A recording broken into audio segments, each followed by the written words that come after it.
आदरणीय प्रबंधक महोदय, श्रीमान प्रधानाचार्य महोदय, सम्मानित गुरुजनों, नववास से आए हुए अतिथिगण और मेरे प्रिय सहपाठियों, हम सभी को पता है कि हम आज यहाँ क्यों इकट्ठे हुए हैं। हम आज यहाँ भारत का 74वां गणतंत्र दिवस मना रहे हैं।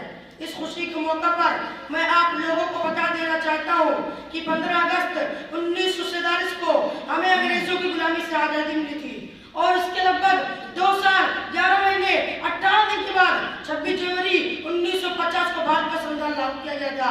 मातृभूमि की रक्षा हेतु असंख्य वीरों ने अपने जीवन की आहुति दी थी कि देश प्रेमियों ने अपने देश को आजादी दिलाने के लिए स्वयं को न्यौछावर कर दिया था।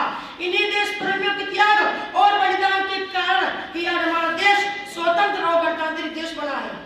बस ये बात हवाओं को बताए रखना, बस ये बात हवाओं को बताए रखना, रोशनी होगी चिरागों को जलाए रखना। लहू देकर जिसकी हिफाजत की शहीदों ने, लहू देकर जिसकी हिफाजत की शहीदों ने, इस तिरंगे को सदा दिन में बसाए रखना।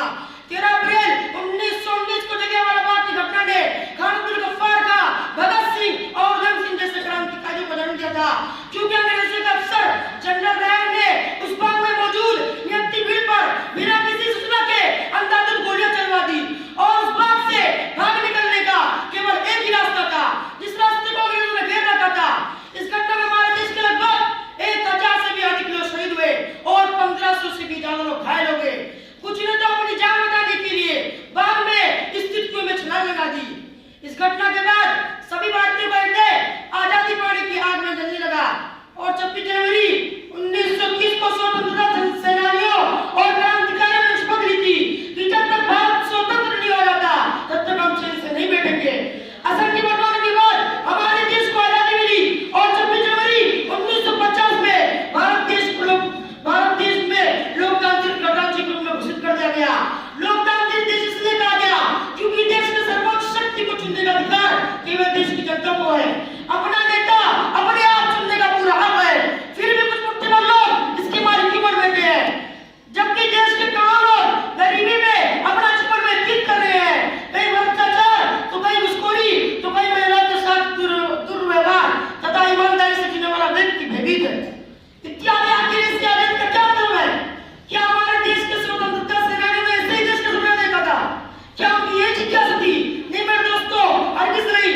उनका सपना तो सिर्फ भारत का था जहाँ अमन ही अमन हो, शांति शांति हो, भ्रष्टाचार का कहीं नाम ही ना हो। क्योंकि भ्रष्टाचार हमारे देश के माथे पर लगा सबसे बड़ा कलंक है। इसको दूर किए बिना हमारे देश का विकास असंभव है। इसलिए देश को भ्रष्टाचार मुक्त बनाने के लिए हमें एकजुट होकर भारत के संविधान का निर्माण करना होगा और ये प्रण लेना होगा कि ना ये भ्रष्टाचार करेंगे और ना किसी दूसरे को करने देंगे, चाहे बड़ा कितना ही बड़ा हो। अपनी आजादी को हम हरगिज़ मिटा सकते नहीं, अपनी आजादी को हम हरगिज़ मिटा सकते नहीं। सर कटा सकते हैं लेकिन सर झुका सकते नहीं। बेरोजगारी को भी दूर करने के लिए हमें संकल्प लेना होगा कि हम कुछ ना कुछ करेंगे तभी बेरोजगारी मिटेगी और हमारे देश भारत का भला हो सकता है। एक बात क्यों नहीं चाहते हम सभी का कर्तव्य कि हम अपने संविधान का पालन करें तथा अपने कर्तव्य के प्रति जागरूक हो।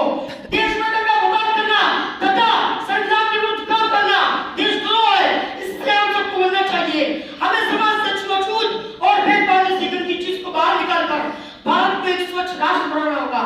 अब अंतिम में ईश्वर से विनती है कि ईश्वर हमें और हमारे देशवासियों को सद्बुद्धि दे और देश को अपने इच्छा के अनुसार चला। आमीन। अस्सलामु अलैकुम व रहमतुल्लाहि व बरकातहू।